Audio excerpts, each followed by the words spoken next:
ঈদে আইন শৃঙ্খলা ও বাজার ব্যবস্থাপনা নিয়ন্ত্রণে কঠোর নির্দেশনা প্রধানমন্ত্রীর। কোটার পক্ষে অবস্থান নিচ্ছে সরকার, অভিযোগ জামায়াতের।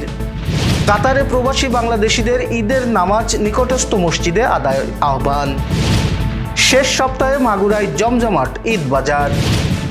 যুদ্ধবিরতির প্রস্তাব দিয়েছে যুক্তরাষ্ট্র, প্রত্যাখ্যানের দাবি ইরানের। যশোর সহ কয়েক জেলায় রাতে ঝড়ের আভাস। দর্শক, আমাদের রাতের আয়োজনে আপনাদের সাথে আছি আমি এস.এম. আরিফ। শুনছিলেন প্রধান শিরোনাম। এছাড়াও রয়েছে দক্ষিণ পশ্চিমাঞ্চলের রাজনৈতিক, সামাজিক, অর্থনৈতিক ক্ষেত্রের বিভিন্ন গুরুত্বপূর্ণ খবর। বিস্তারিততে যাওয়ার আগে আপডেট খবর পেতে গ্রামের কাগজের ইউটিউব চ্যানেল সাবস্ক্রাইব এবং ফেসবুক পেজ ফলো করে রাখুন। ঈদের ছুটিতে দেশের আইন শৃঙ্খলা পরিস্থিতি স্বাভাবিক রাখতে ও বাজার ব্যবস্থাপনা নিয়ন্ত্রণে সংশ্লিষ্ট মন্ত্রীদের বিশেষ নজরদারির নির্দেশ দিয়েছেন প্রধানমন্ত্রী তারেক রহমান। আজ সচিবালয়ে মন্ত্রী পরিষদ বৈঠক শেষে সাংবাদিকদের এই তথ্য জানান পানি সম্পদ মন্ত্রী শহীদ উদ্দিন চৌধুরী অ্যানি। প্রাথমিক ও গণশিক্ষা প্রতিমন্ত্রী ববি হাজ্জাজ বলেন, ঈদের 7 দিনের ছুটিতে বাজার ব্যবস্থাপনা, জ্বালানি সরবরাহ ও আইন শৃঙ্খলা পরিস্থিতি নিয়ে কিছু উদ্বেগ রয়েছে। এসব বিষয় মোকাবেলায় মন্ত্রীদের সক্রিয়ভাবে কাজ করার নির্দেশ দিয়েছেন প্রধানমন্ত্রী। এছাড়া মন্ত্রিপরিষদ বৈঠকে মোট 5টি গুরুত্বপূর্ণ বিষয় নিয়ে আলোচনা হয়। এর মধ্যে চলতি অর্থবছরের সম্পূরক বাজেটে কিছু পরিবর্তন অনুমোদন দেওয়া হয়েছে, যা পরে সংসদে উপস্থাপন করা হবে। পাশাপাশি বিশ্ব বাণিজ্য সংস্থা WTO সংক্রান্ত একটি বিষয়ে নীতিগত সিদ্ধান্ত নেওয়া হয়েছে। বাংলাদেশ জামায়াতে ইসলামীর অভিযোগ, পরাজিত প্রার্থীদের গুরুত্বপূর্ণ দায়িত্ব দিয়ে সরকার কার্যত কোটা ভিত্তিক নিয়োগের সংস্কৃতি চালু করছে। জুলাইয়ের যে স্পিরিট ছিল কোটা না মেধা, সেই মেধাকে উপেক্ষা করছে সরকার। এ ধরনের পদায়ন গণতান্ত্রিক রীতি ও জনমতের প্রতি অবজ্ঞা এবং রাজনৈতিক পুনর্বাসনের একটি কৌশল। আজ দুপুরে রাজধানীর মগবাজারে দলের কেন্দ্রীয় কার্যালয়ে আয়োজিত এক জরুরি সংবাদ সম্মেলনে এইসব কথা বলেন জামায়াতের সহকারী সেক্রেটারি জেনারেল মাওলানা আব্দুল হালিম। তিনি বলেন, সম্প্রতি 11টি সিটি কর্পোরেশন এবং 42টি জেলা পরিষদের প্রশাসক নিয়োগ দেওয়া হয়েছে, যেখানে এমন ব্যক্তিদের বসানো হয়েছে যারা বিগত নির্বাচনে জনগণের ভোটে পরাজিত হয়েছেন। এর মাধ্যমে সরকার মেধা ও জনসমর্থনের পরিবর্তে দলীয় আনুগত্যকে প্রাধান্য দিচ্ছে। তিনি আরও বলেন, গত 18 বছর ধরে স্বৈরাচারী ব্যবস্থার বিরুদ্ধে আন্দোলন হয়েছে, বর্তমান সরকার সেই একই পথে হাঁটছে। জনমতের তোয়াক্কা না করে দলীয় ব্যক্তিদের গুরুত্বপূর্ণ পদে বসানো হচ্ছে, যা জুলাইয়ের ছাত্র জনতার আন্দোলনের চেতনার পরিপন্থী। কাতার প্রবাসী বাংলাদেশিদের এবার ঈদ উল ফিতরের নামাজ নিকটস্থ মসজিদে আদায় করার জন্য আহ্বান জানিয়েছে দোহায় বাংলাদেশ দূতাবাস। আজ দূতাবাস এক জরুরি বিজ্ঞপ্তির মাধ্যমে এই আহ্বান জানায়। বিজ্ঞপ্তিতে বলা হয়, উপসাগরীয় অঞ্চলের সাম্প্রতিক বিরাজমান যুদ্ধাবস্থার প্রেক্ষিতে কাতারের আওকাফ ও ইসলামিক বিষয়ক মন্ত্রণালয় এবছরে ঈদ উল ফিতরের নামাজ সকলকে মসজিদে আদায় করার জন্য অনুরোধ জানিয়েছে। কাতার সরকারের সিদ্ধান্ত এবং নির্দেশনার প্রতি সম্মান জানিয়ে বাংলাদেশ MHM স্কুল ও কলেজ প্রাঙ্গণে ঈদ উল ফিতরের জামাত আয়োজন করা সম্ভব হচ্ছে না। এমতো অবস্থায় কাতারে অবস্থানরত সকল বাংলাদেশি নাগরিকদের কাতার সরকারের নির্দেশনার প্রতি শ্রদ্ধাশীল থেকে এবং যথাযথ সতর্কতা অবলম্বন করে সকলকে তাদের নিকটস্থ মসজিদে ঈদ উল ফিতরের নামাজ আদায় করার জন্য অনুরোধ করা হচ্ছে। প্রবাসী বাংলাদেশিদের উদ্দেশ্যে আগাম ঈদের শুভেচ্ছাও জানানো হয়েছে। বিজ্ঞপ্তিতে বলা হয়েছে, সকলের ঈদ যেন নিরাপদ ও আনন্দময় হয়, সেই প্রত্যাশা ব্যক্ত করা হয়েছে। সংশ্লিষ্টরা বলেছেন, আঞ্চলিক নিরাপত্তা পরিস্থিতির কারণে বড় জামায়াত এড়িয়ে চলার উপর গুরুত্ব দেওয়া হচ্ছে। এতে করে সম্ভাব্য ঝুঁকি কমানো এবং জননিরাপত্তা নিশ্চিত করা সম্ভব হবে। এবার যশোর সহ আঞ্চলিক সংবাদ।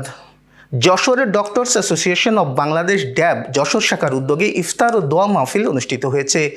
মঙ্গলবার শহরের পৌর কমিউনিটি সেন্টারে আয়োজন করা হয়। অনুষ্ঠানে সভাপতিত্ব করেন ড্যাব যশোর শাখার নেতা ও আয়োজক কমিটির আহ্বায়ক ডাক্তার শরীফুল আলম খান।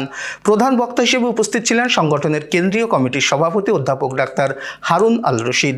ইফতার মাহফিলে ড্যাবের বিভিন্ন পর্যায়ের চিকিৎসক নেতৃবৃন্দ এবং আমন্ত্রিত অতিথিরা অংশগ্রহণ করেন। যশোরের মনিরামপুর উপজেলার ঝাপা বাজার এলাকায় স্বেচ্ছাসেবী সংগঠন মাতৃছায়া সংস্থার উদ্যোগে 100 সুবিধা বঞ্চিত মানুষের মধ্যে ঈদ সামগ্রী বিতরণ করা হয়েছে। এই কর্মসূচিতে প্রধান অতিথি ছিলেন ঝাপা ক্যাম্পের SI আব্দুল হক। অনুষ্ঠানে সভাপতিত্ব করেন সংস্থার নির্বাহী পরিচালক অসিত পাল। এ সময় চাল, ডাল, চিনি, আটা ও সেমাই সহ বিভিন্ন খাদ্য সামগ্রী বিতরণ করা হয়। আয়োজকরা জানান, সমাজের সুবিধা বঞ্চিত মানুষের পাশে দাঁড়াতে ভবিষ্যতেও এই ধরনের কার্যক্রম অব্যাহত থাকবে।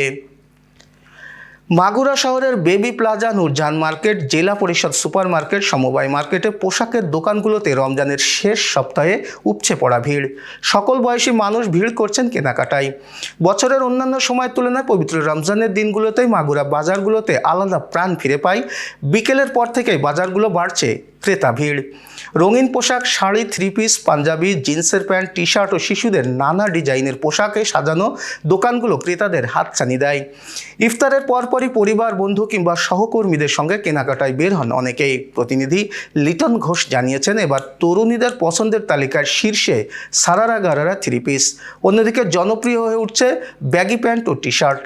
বয়স্করা পাঞ্জাবি ও শাড়ি, বিশেষ করে সুতি শাড়ির চাহিদা বেশি। পাঞ্জাবি, পাকিস্তানি কাপড়ের ও ইন্ডিয়ান কাপড়ের পাঞ্জাবির চাহিদা বেশি। স্যান্ডেলের দোকানে বিশেষ করে ম্যাকপাই, অ্যাপেক্স লোটো, চাইনা ও ইন্ডিয়ান স্যান্ডেল জুতা তরুণীদের পছন্দের তালিকায় রয়েছে। এবার আন্তর্জাতিক সংবাদ। চলমান উত্তেজনা প্রশমন মধ্যস্থতাকারীদের মাধ্যমে ইরানকে যুদ্ধবিরতির প্রস্তাব দিয়েছে যুক্তরাষ্ট্র। তবে সেই প্রস্তাব প্রত্যাখ্যান করেছেন ইরানের নতুন সর্বোচ্চ নেতা আয়াতুল্লাহ মোস্তফা খামেনি। একই সঙ্গে প্রথমে ইসরায়েল ও যুক্তরাষ্ট্রকে নতি স্বীকার করার দাবি জানিয়েছেন তিনি। ইরানের এক জ্যেষ্ঠ কর্মকর্তার বরাতে এই তথ্য জানিয়েছে বার্তা সংস্থা রয়টার্স। ইরানি কর্মকর্তারা বলেছেন, সর্বোচ্চ নেতা হিসেবে নিযুক্ত হওয়ার পর প্রথম পররাষ্ট্র নীতি বিষয়ক বৈঠকে যুক্তরাষ্ট্র ইসরায়েলের বিরুদ্ধে প্রতিশোধ নেওয়ার বিষয়ে অত্যন্ত কঠোর ও অনমনীয় অবস্থান গ্রহণ করেন আয়াতুল্লাহ মোস্তফা খামেনি। তবে সর্বোচ্চ নেতা সশরীরে নাকি ভার্চুয়ালি ওই বৈঠকে উপস্থিত ছিলেন সে বিষয়ে কর্মকর্তা স্পষ্ট করেননি।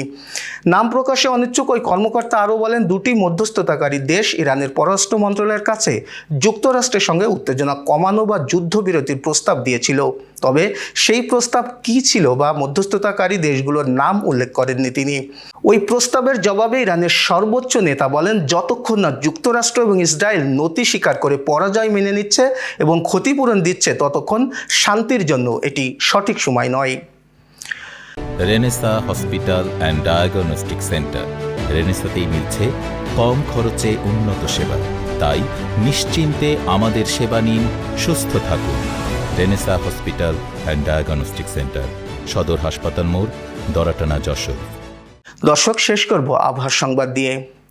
রাজশাহী, পাবনা, যশোর এবং সিলেট অঞ্চলের উপর দিয়ে রাত 1টার মধ্যে 60 কিলোমিটার বেগে ঝড় বয়ে যেতে পারে বলে জানিয়েছে আবহাওয়া অধিদপ্তর। আজ বিকেলে অভ্যন্তরীণ নদী বন্দরের জন্য দেয়া এক সতর্ক বার্তায় এই তথ্য জানানো হয়েছে।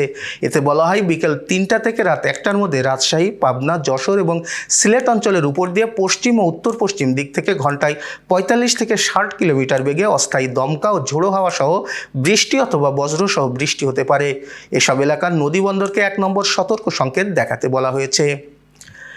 এই ছিল আজকের রাতের আয়োজন। এরপর সকালের খবর দেখার আমন্ত্রণ জানাচ্ছি। পবিত্র রমজানে ইফতার থেকে সাহরি পর্যন্ত পর্যাপ্ত পানি পান করুন, বিদ্যুৎ ব্যবহারে সাশ্রয়ী হন এবং সেই সাথে সচেতন হন পানির অপচয় রোধে এবং মশাবাহিত রোগ সম্পর্কে। শুভরাত্রি।